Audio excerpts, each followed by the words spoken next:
Okay.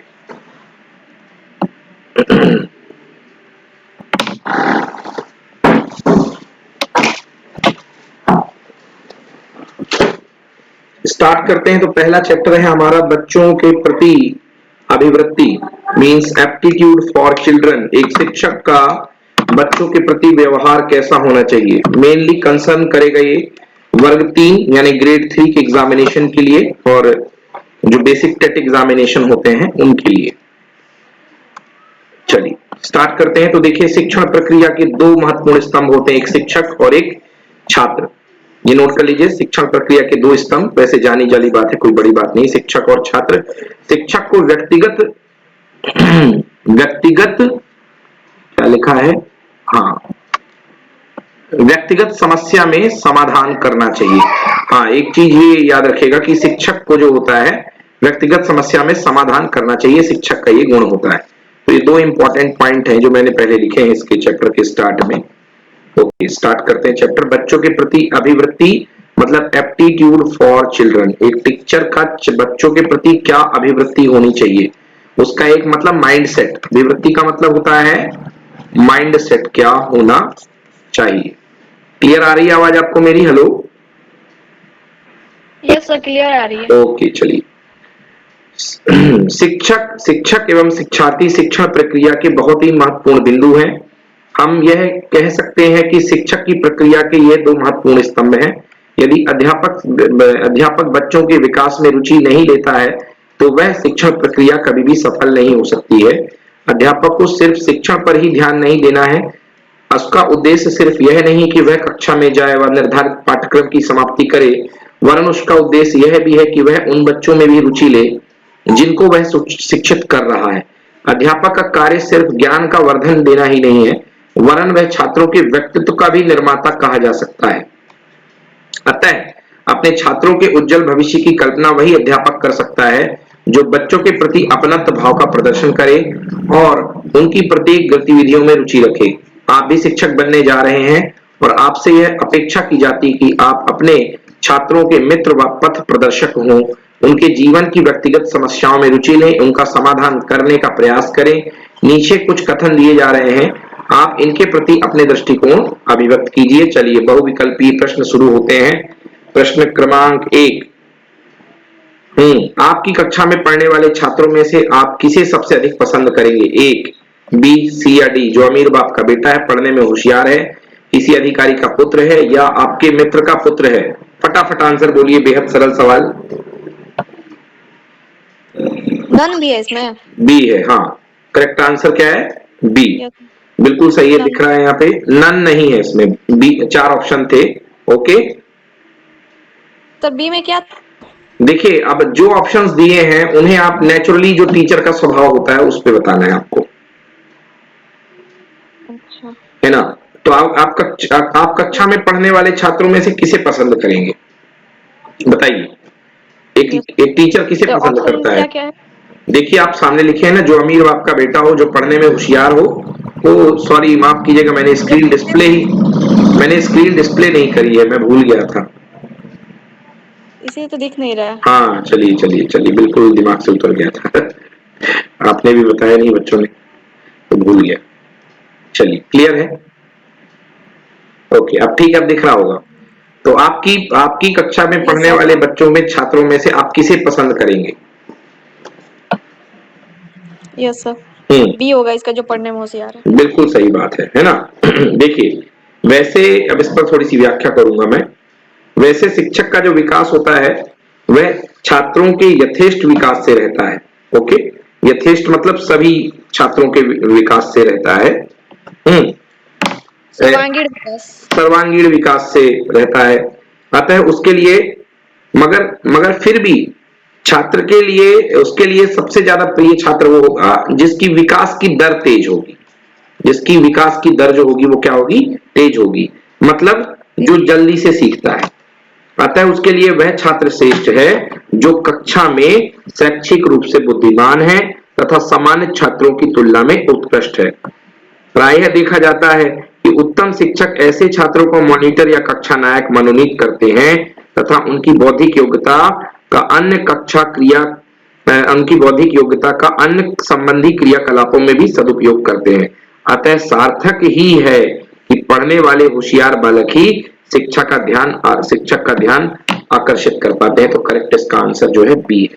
अगला सवाल पढ़िए जी।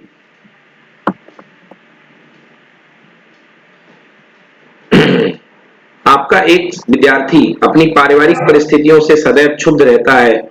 वह आपके पास अपनी समस्या का निदान कराने हेतु आता है। आप क्या करेंगे?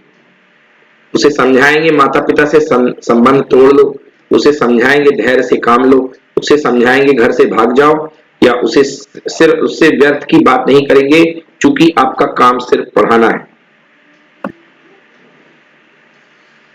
Which is correct answer? इसका बी हो जाएगा। उसे कहेंगे कि धैर्य से काम लो। सही बात है, बी। शिक्षक का महत्वपूर्ण कर्तव्य प्रेरणा स्रोत की भांति कार्य करना भी है। वह छात्रों के लिए एक आदर्श होता है तथा छात्र की विपरीत पारिवारिक परिस्थितियों में भी उसे धैर्य पूर्वक काम करने के लिए प्रेरित करता है। तो इसका करेक्ट आंसर जो होगा बी होगा। बिल्कुल सही, 1 मार्क्स। चलिए, इसमें भी आपने सही बताए हैं, 1 मार्क्स। चलिए, थर्ड क्वेश्चन। आप कक्षा में पूर्ण परिश्रम के साथ पढ़ा रहे हैं, फिर भी आपके कुछ छात्र आपकी बात नहीं समझ पा रहे हैं। इसके लिए आप किसे दोषी मानेंगे?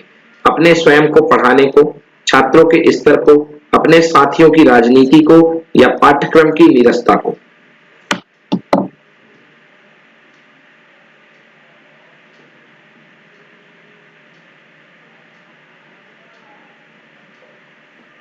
सर इसमें तो ये खुद को क्योंकि मानेंगे, क्योंकि हम अच्छे से नहीं पढ़ा रहे बच्चे अगर नहीं समझ पा रहे तो इसमें मेरी गलती है कि हम उन्हें अच्छे से पढ़ाएं ताकि वो समझ जाएं। सही है। अब इसको डिटेल करता हूं मैं। यदि एक शिक्षक सश्रम शिक्षण में व्यस्त है किंतु कुछ छात्र उसकी विषय वस्तु को समझ पाने में असमर्थ हैं, तो इसके 2 कारण संभावित हैं। एक, जो छात्र हैं या तो उनकी विषयगत दुर्बलता है, या शिक्षक के शिक्षण को उनके मानसिक स्तर के अनुकूल ना होना। या तो बच्चे खुद वीक हैं, या शिक्षण का लेवल इतना हाई है कि बच्चे उसको समझ नहीं पा रहे हैं। दोनों परिस्थितियों में अंतिम निष्कर्ष तक पहुंचने के लिए अनिवार्य है कि शिक्षक जो है स्वयं के शिक्षण को फिर से अपने कसौटी पर रखे कि वो जिस मेथड का यूज कर रहा है या तो वो लो होके पढ़ाए या बच्चों को हाई करे, है ना? तो इसलिए करेक्ट आंसर इसका यही है। Question number 4। अध्यापक का व्यवहार छात्रों से मित्रवत होना चाहिए, इस संबंध में आपकी धारणा क्या है? नंबर 1, अध्यापक को तानाशाही व्यवहार करना चाहिए। बी, अध्यापक का व्यवहार अध्यापकानुकूल होना चाहिए, अध्यापक का व्यवहार मित्रवत होना चाहिए, या अध्यापक का व्यवहार समयानुकूल होना चाहिए? सी होगा, अध्यापक का व्यवहार हमेशा मित्रवत होना चाहिए। ओके। अध्यापक का व्यवहार आपका कहना है कि मित्रवत होना चाहिए। देखिए मित्रवत, देखिए यहाँ पर जो बी आंसर है वो सी से ज्यादा करेक्ट है, तो करेक्ट आंसर बी होगा इसका। तो ये क्वेश्चन जो है थोड़ा इंपॉर्टेंट हो जाता है। ज्यादा लोग इसका आंसर सी ही लगा के आए थे, मित्रवत होना चाहिए, बट ऐसा नहीं है, याद रखिएगा। अध्यापक का व्यवहार जो होता है वो प्रजातांत्रिक मूल मतलब डेमोक्रेटिक होना चाहिए। इसका तात्पर्य ये नहीं कि वो बच्चों से दोस्ती कर ले, है ना, मित्रवत संबंध स्थापित ना करे। अतः स्वाभाविक है कि उचित अध्यापकानुकूल संबंध ही शिक्षण जगत में मान्य है। मतलब अध्यापक का व्यवहार अध्यापकानुकूल होना चाहिए। अध्यापक के अनुकूल मित्रवत से कहीं ज्यादा अच्छा है। ओके। सवाल 5। अध्यापक के अनुकूल मीन्स? अध्यापक के अनुकूल मतलब जो गाइडेंस होने चाहिए, मतलब जो मानदंड स्थापित किए गए अध्यापक के, ठीक है। तो सर क्या जब अध्यापक के ठीक है मानदंड के अनुसार है, अगर वो बच्चे के साथ मित्रवत व्यवहार नहीं करेगा तो क्या बच्चे उसके साथ अगर जाए, अगर या फिर टीचर बहुत अनुशासन में हो या फिर बहुत कठोर हो, नहीं, कड़ा हो, तो बच्चे उससे डरे। ऐसा तो देखिए, पहला ऑप्शन में लिखा है कि अध्यापक को तानाशाही व्यवहार करना चाहिए। ये तो पहले ही यस सर। हटा दिया गया। देखिए यस सर। अध्यापकानुकूल, देखिए मित्रवत होने का मतलब ये होता है कि मित्रवत होने का मतलब पूर्ण रूप से आप उसके मित्र हो जाओ तो वो गड़बड़ हो जाएगी। यस सर, पूर्ण रूपेण नहीं। हाँ, तो मित्रवत का मीनिंग यहाँ पे वही तो आ रहा है, मित्र यानी मित्र है। Yes sir. तो इसलिए यहाँ ज्यादा सुन करेक्ट आंसर, हाँ अगर ये ना होता ये ऑप्शन तो ये आंसर तब की परिस्थितियों में सही होता। ठीक है ना। यस देखिए दो चीज होती है, वैसे मैं आपको बता देता हूँ, आपने पूछा है, एक मित्रता और एक मित्रतापूर्ण। ठीक है ना। तो मित्रतापूर्ण वही मित्रवत व्यवहार, मतलब मित्रतापूर्ण मतलब मित्र के समान व्यवहार हो जाए मगर मित्र ना बने। ठीक है ना। Yes sir. हाँ तो बट ज्यादा ऑप्शन अच्छा है यहाँ पे ये अध्यापकानुकूल, इस वजह से आंसर ये है ना। यदि ये ना होता तो यही होता। चलिए पांचवा क्वेश्चन, आपका एक छात्र आर्थिक दृष्टि से बहुत परेशान है, वह आपके पास मदद मांगने को आता है तो आप उसे डांट कर भगा देंगे, उससे घृणा करने लगेंगे, उसकी बात सुन लेंगे और सहायता देने से इनकार कर देंगे, या उसकी यथासंभव मदद करेंगे। डी होगा, यथासंभव मदद करेंगे। बिल्कुल सही, डी, उसकी यथासंभव मदद करेंगे।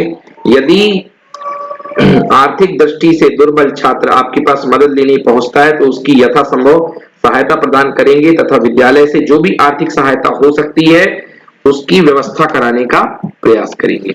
विद्यालय से जो भी मिल सकती है उसको सहायता, पुस्तकालय इत्यादि से उसकी हम सहायता करेंगे कि भाई पढ़ाई लिखाई कर लो जिससे तुम आराम से, तो ये होगा। तो फिफ्थ का करेक्ट आंसर डी है, बिल्कुल सही।